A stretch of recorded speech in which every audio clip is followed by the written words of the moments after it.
you very much, Dr. Bishop. Ladies and gentlemen, let there be no mistake. Astronomy costs money, a lot of money. In the 20th century, astronomy became part of big science, the science of expensive technology and substantial budgets.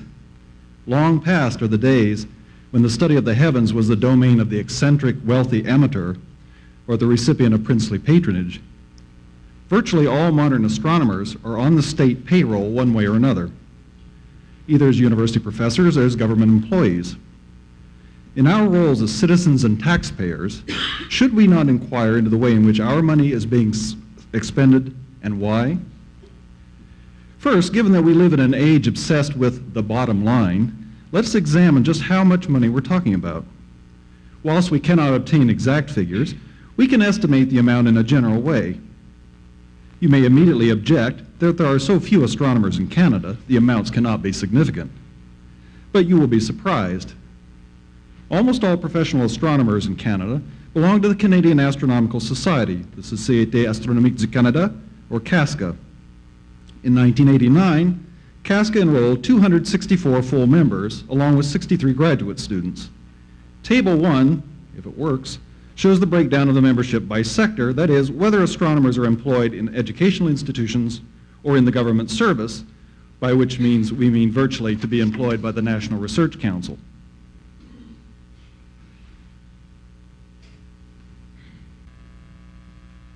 The salaries for the professors come from the provincial coffers, for the latter, from the federal science budget. Note in the figures the lack of a private sector for astronomy. None of us will argue that astronomers are overpaid.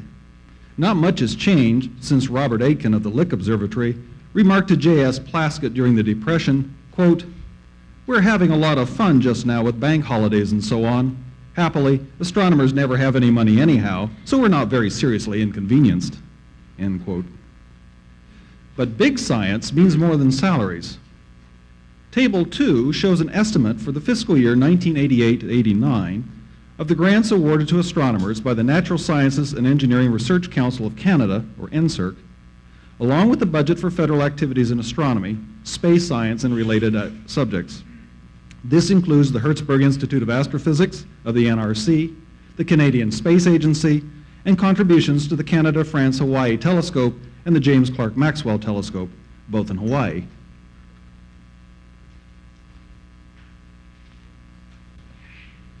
Funding from NSERC, which is almost entirely allotted to university-based researchers in astronomy and space science, amounted to just under $2.5 million.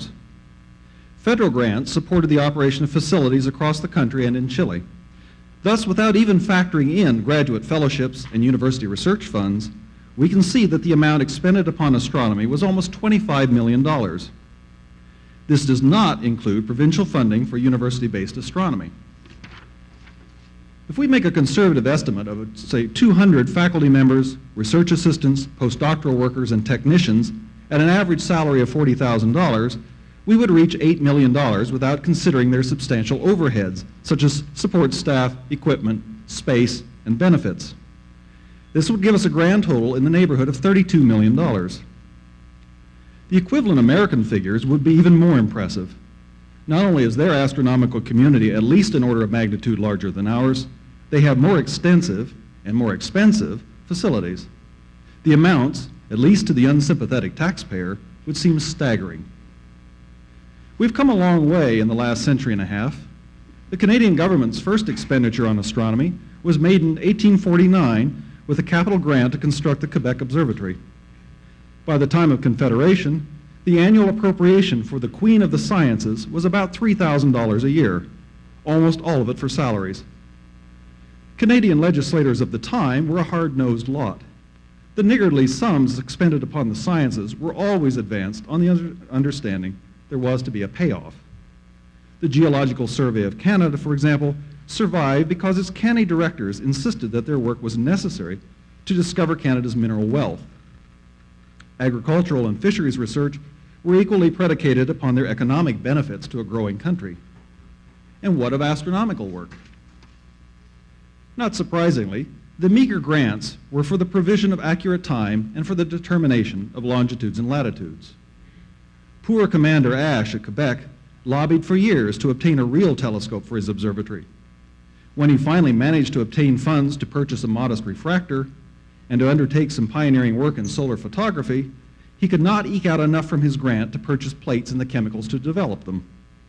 He retired a bitter man, and the observatory passed into oblivion. The Canadian astronomical community in the 19th century was so small that its members could literally have sat down to dinner together at the same table. That assumes that the Minister of Marine and Fisheries would have allowed them funds to travel to one place for dinner. He wouldn't have, of course. How times have changed. Nowadays, Canadian astronomers do sit down together for dinner in Canada and all over the world. Not only has the Canadian astronomical community changed almost beyond recognition, but its old raison d'etre has long since disappeared. When was the last time an astronomer in this country determined longitudes and latitudes?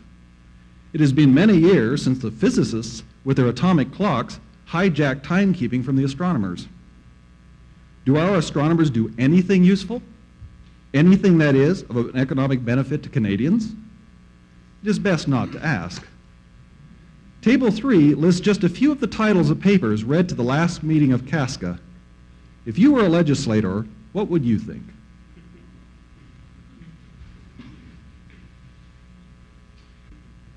Assuming you understood it at all.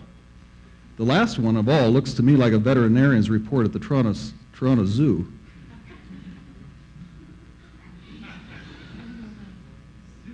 Naturally, you will object that this is all very unfair. Is particle physics practical? Is much of ongoing research in chemistry, biology, or the earth sciences? Indeed, no. But the advantage those scientists have is that they can argue that a practical benefit may lie down the road, if only they are supported financially. The cynic would note that almost any grant application in biology need only make a vague reference to a possible connection with a cure for cancer to ensure the requisite funding. Pity the poor astronomer whose fertile imagination can never stretch so far.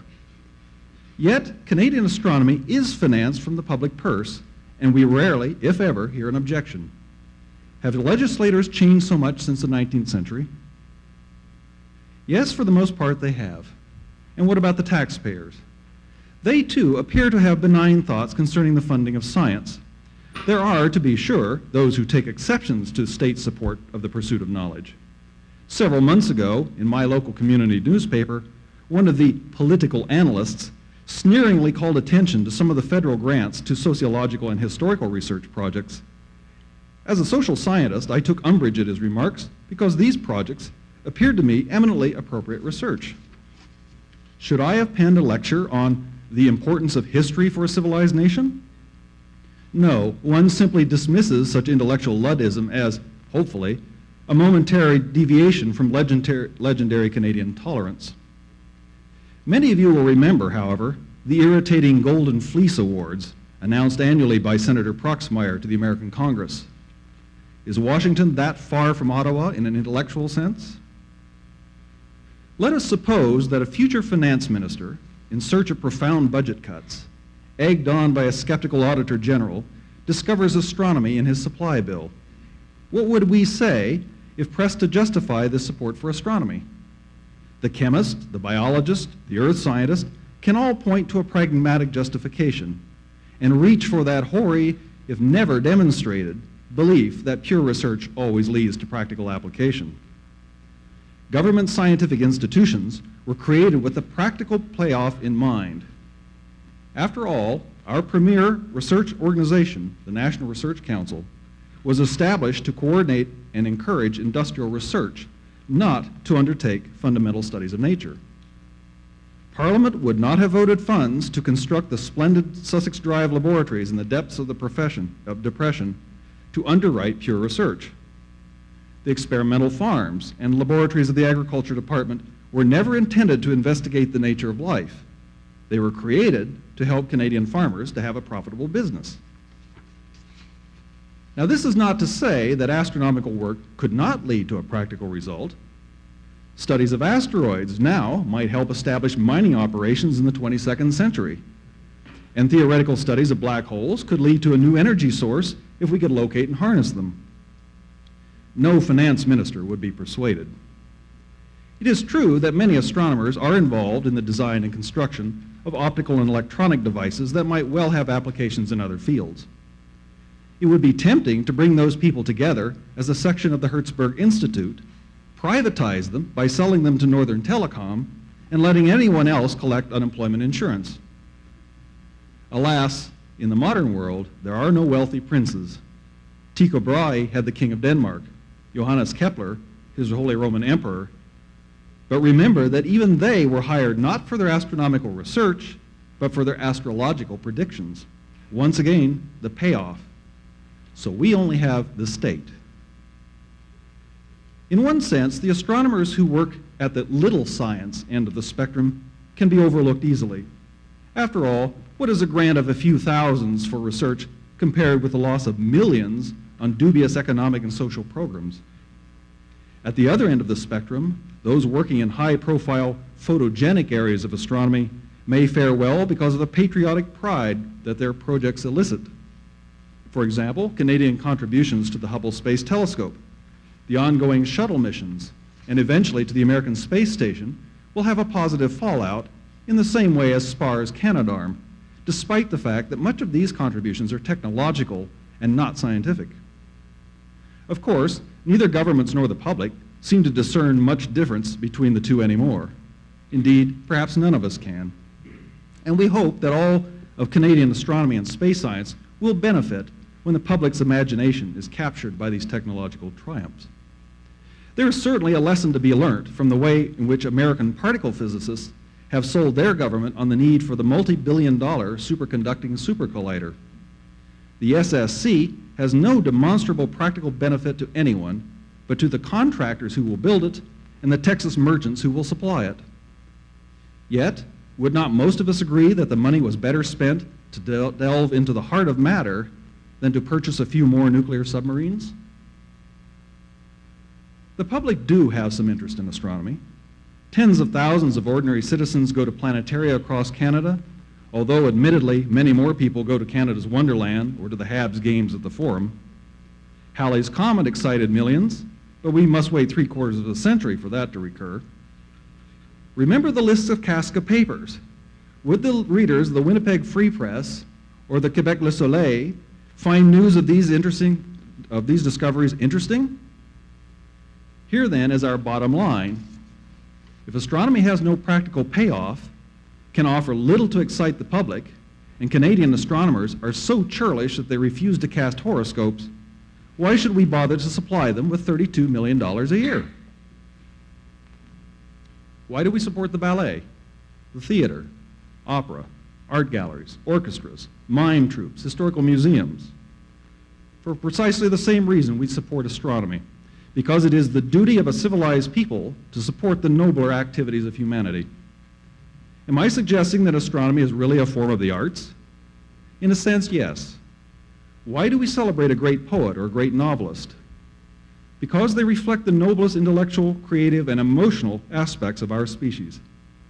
It is true many of them die in abject poverty, but we do bestow upon them Nobel, Governor Generals, and Pulitzer Prizes, and discuss them in graduate English courses when they're dead. We believe that T.S. Eliot, or Ernest Hemingway, or Margaret Atwood will be remembered still a century from now. Will Stephen King? Is it not the same for Albert Einstein, or Arthur Eddington, or Stephen Hawking?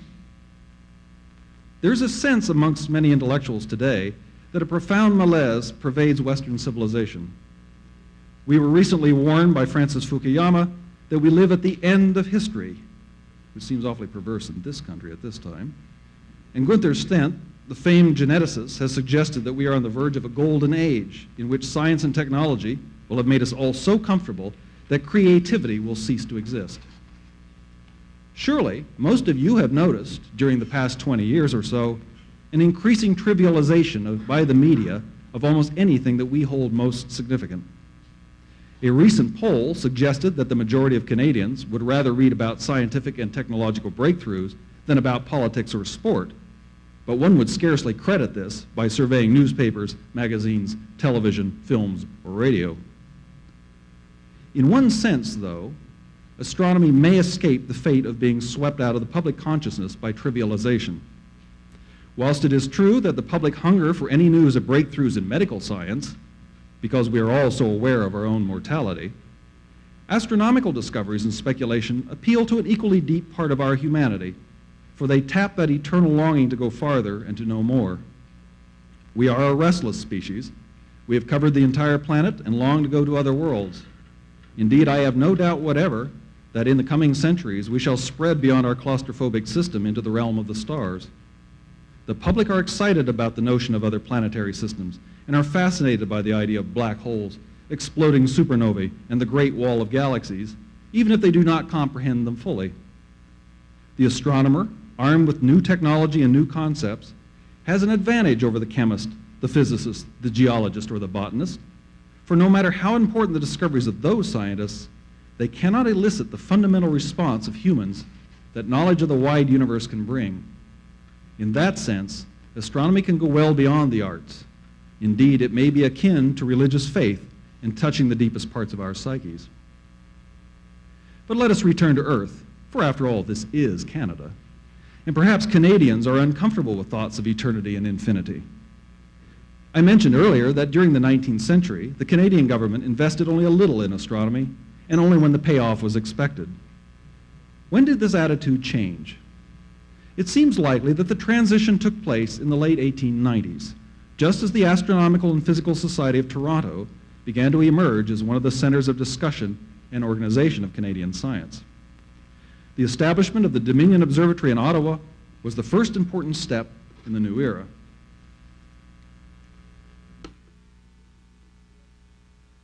William King, the observatory's first director and our first Dominion astronomer, sold the concept of a national observatory to his political master, Clifford Sifton, on two grounds.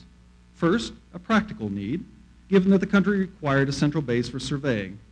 And second, a political need to have a national observatory in order to take our place amongst the family of nations. The evidence suggests that Sifton and his colleagues in Parliament were most impressed by the political argument, although it was never elaborated as such. Even though the cost of the observatory continually escalated, and some of the equipment sought was for that new scientific fad, astrophysics, there was little debate on the matter. In fact, the opposition critics wondered why King was ordering such a small telescope when something more impressive and suitable for their national capital could be obtained. Something clearly had happened between 1882, when the government grudgingly granted a small amount of money to observe the transit of Venus, and 1905, when a full-scale expedition from the Dominion Observatory, along with RASC observers, was dispatched to Labrador to view the total solar eclipse. Being Canada, of course, it was overcast for both events, but the scientific value of the transit of Venus observations would have outweighed that of the eclipse expedition. Perhaps the difference was this. In 1882, Canada was still very much an immature nation, not entirely certain it wished to be independent. By 1905, Canada had reached its adolescence and wanted to assert itself scientifically as well as politically. In the intervening years, Canadians had participated in the Boer War, had seen a great tide of immigration to the last best West, and had finally emerged from the economic doldrums of the last quarter of the 19th century. It was no coincidence that William King's champion in cabinet was the energetic Western politician. The Dominion Observatory, I'll show you William King here, was a splendid institution for a nation counting fewer than 6 million inhabitants. In the 5 years between 1905 and 1910, J.S. Plaskett and his staff had propelled Canadian astrophysics from virtual non-existence to world notice. By 1910, George Ellery Hale, no doubt with some hyperbole, claimed that the Dominion Observatory was already one of only a handful of institutions in the world able to undertake important astrophysical work. This only spurred Plaskett onward to dreams of a great telescope, and with King's able assistance in lobbying, he was able, within just 8 years, to stand at the controls of the world's largest reflecting telescope, a telescope dedicated to producing absolutely nothing of economic value for Canadians. I am not suggesting that Canadians had accomplished something no one else had. In fact, Astrophysics made important strides in many nations during this period, but few were so small, so young, so rough-hewn as Canada. But Canadians, too, had understood what other industrializing nations had, that support for pure scientific research was a symbol of a mature civilization. Just as the Dominion Observatory was a symbol of Canadian nationality, concrete evidence that it was now a country in its own right, the creation of the Dominion Astrophysical Observatory announced to the world that Canada would take its rightful place in the van of scientific advancement in the 20th century. J.S. Plaskett himself recognized this. Writing to Hale in 1918, whilst planning his first observational programs, he noted that, quote, "This observatory is a national institution, and as such should, as I understand it, not be unwilling to undertake routine investigations if carefully planned so as to give the best result in the solution of sidereal problems, even if they do not offer so great opportunities for the individual initiative as more restricted investigations." End quote. There was no objection from his Ottawa superiors, from government, or from the public. He was able to write in 1919, at the end of his first year in Victoria, that, quote, "It is in such additions to the cause of pure scientific research that the real progress of a country may truly be judged. And if, as often has been said, the degree of civilization of a nation is measured by the support for astronomy, Canada takes a high rank, and all Canadians should be proud of the position their country has taken and now holds in astronomical research." End quote.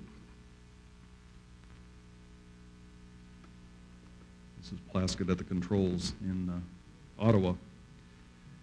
The routine program of observing the radial velocities of hot young stars allowed him and J.A. Pearce to be the first in the world to corroborate Jan Oort's theory of galactic rotation.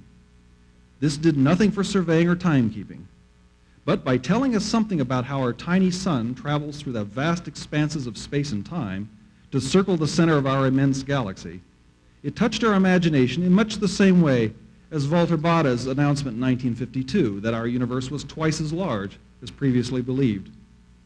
Thus, we are looking at a payoff of a different nature, not one measured in dollars and cents, but one measured in our consciousness about our place in the universe. And this is as important to humanity as the kind of knowledge that Shakespeare brings to us in King Lear.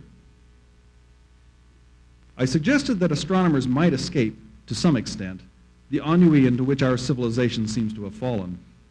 Other scientific disciplines will likely hold center stage for some time, as people around the globe become more and more concerned about the environmental crisis that has been so long in the making, but is only now asserting its presence amongst us. Astronomers have shown no dearth of new ideas, new objects to observe, and new ways to interpret them. The exciting discoveries of theoretical physics over the past 3 decades have brought us to the verge of a more profound understanding of how the cosmos works, an understanding that was virtually inconceivable when George Gamow and Sir Fred Hoyle wrote their popular books that so captivate us in the early 1950s. To be sure, the public do not understand superstring theory any more than they did relativity theory, yet there is no doubt that humans have taken a significant step forward in knowledge during this century.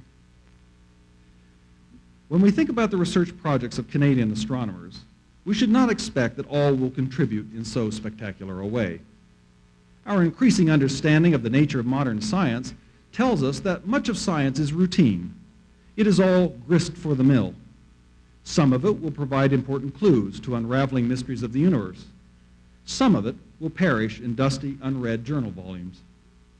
But, as Derek de Sola Price warned us many years ago, if we want to double the amount of valuable research, we cannot merely double the number of researchers.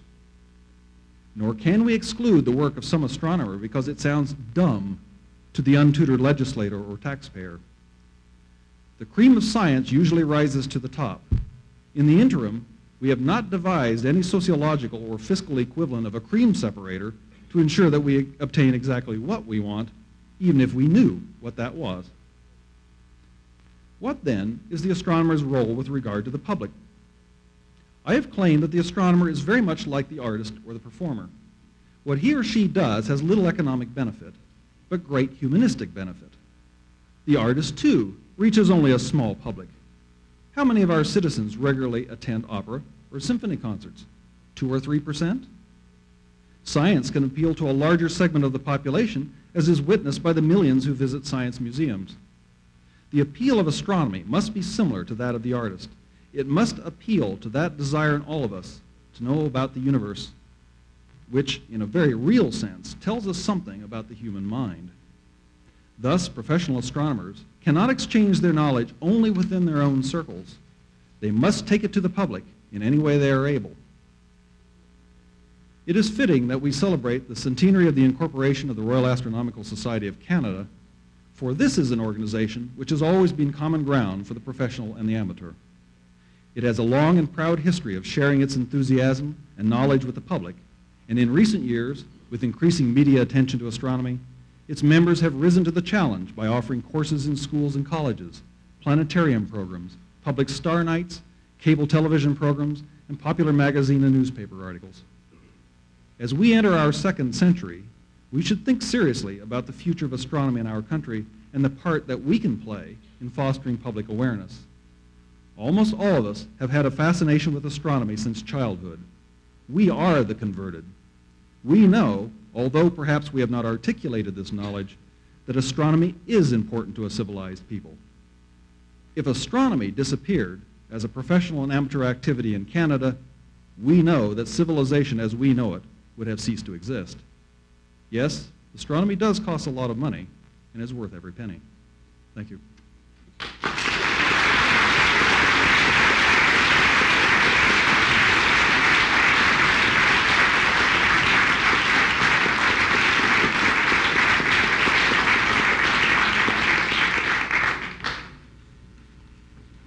Thank you very much, Dr. Jarrell. We have time for some questions. We're actually almost on time. We started late, and fortunately we have a cushion of time at the end of the afternoon, so we'll certainly take some moments now to entertain questions. I would ask each person who has a question to, first of all, to come to the microphone on the side, and also please introduce yourselves to the audience.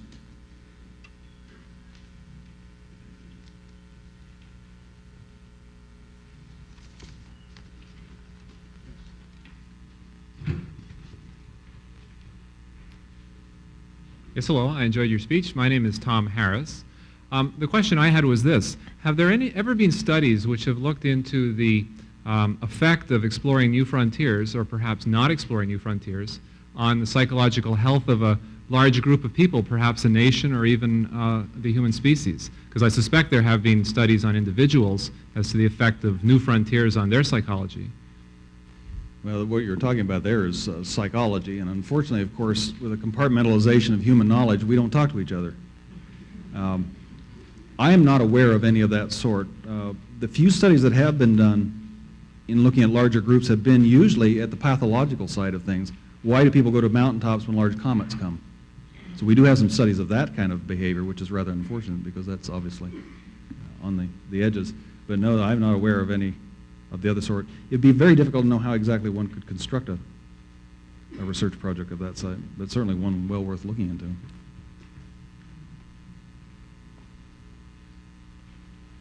Paul Commission, Ottawa Centre. Perhaps the government could be enticed into publicizing the merits of astronomy. For example, we had Ian Sheldon in 1987 discover supernova 1987A. Plaskett, come to mind the Plaskett star, supposedly at the time the heaviest star known. Well, perhaps these feats that the astronomers do perform are not publicized enough, and perhaps this would certainly put us into the same. For example, in medicine, everybody knows about Banting. All right, why do we not know? How many people know about Plaskett and about these other things? This is, I think, another thing that the astronomers perhaps keep a lot of these things to themselves. The state, to my knowledge, has never done this in Canada. It has really only belatedly gotten into the business of funding a lot of this research in a direct and systematic way. And as many of those of you who are professionals here know, that gets tighter as every year goes on. And that's certainly true in university circles. But the state has never really taken any active role in pursuing that. We know about Banting not because of the province of Ontario tooting his horn is simply because the university made a noise about local media latched onto it, because of course it was a newspaper story that sold. Something like the supernova, of course, is a story that sold. Whether the legislator is persuaded by these kinds of stories is another matter, and scientists only recently are beginning to become aware that lobbying, which one would think is not our job, is our job. Legislators are very busy people. They have a lot of pressures upon them. They have virtually no knowledge. We already heard this morning about their educations. They have very little knowledge of anything. You've got to tell them. And that was my final point, is that this society, in fact, has a kind of unique position in which it can interpret to a broader public, and indeed to the people that hold the purse strings, why it is important to do this sort of thing. Terry Dickinson's kind of thing is good because, of course, we all know those kind of feelings. But one wonders, does Brian understand that sort of thing? Is there a way to get that message across? And that's what I think you can't leave it to someone else, and scientists can't leave it to someone else. We all have to take part in this.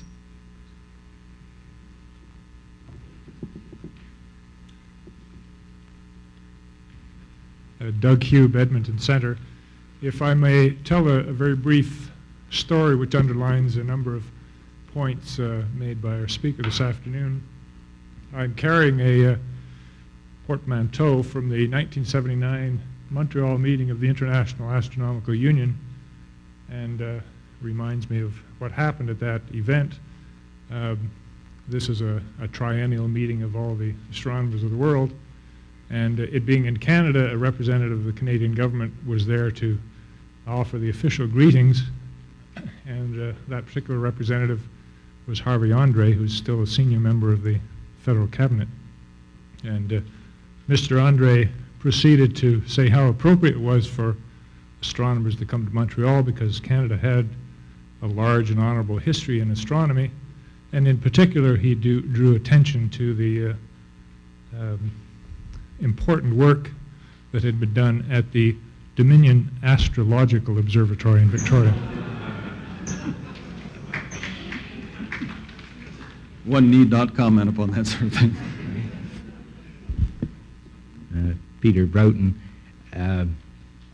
I just have a comment, and I'm not really sure what you want to make of it, but as Mr. Commission mentioned, a lot of the reason that Plaskett gained recognition was because of the very massive binary star that he discovered in the course of studying many spectrographic binaries.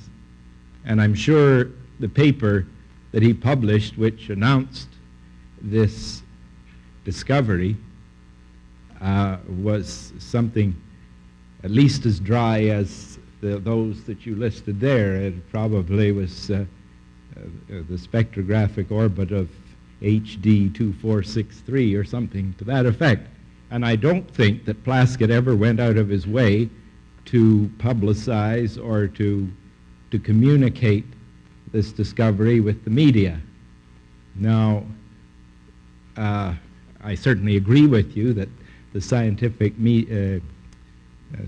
community needs to communicate with the public through the media, but what has changed? Is it just that people could understand stars of great mass and that was exciting to them, whereas they can't understand magnetic fields in BE stars or something like that? Or how do you see the difference between the two situations?